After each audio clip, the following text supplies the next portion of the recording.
नमस्कार विद्यार्थी मित्रांनो, विवादाचे समस्येचे निराकरण LLB सेकंड इयर्समध्ये आपण दुसरी केस बघणार आहोत।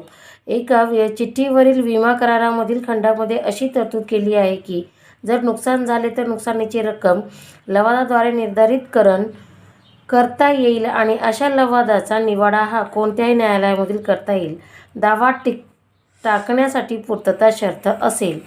जर असा खंड अंतर्भूत असलेला करार मूलतःच अवैध असता तर असा लवाद खंड रद्द केला जाऊ शकतो काय? नाही।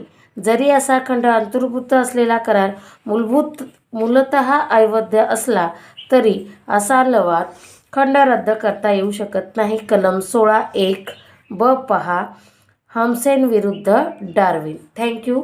असंच माझ्यासोबत जोडलेले राहा, अभ्यास करत राहा आणि LLBची तयारी करत राहा।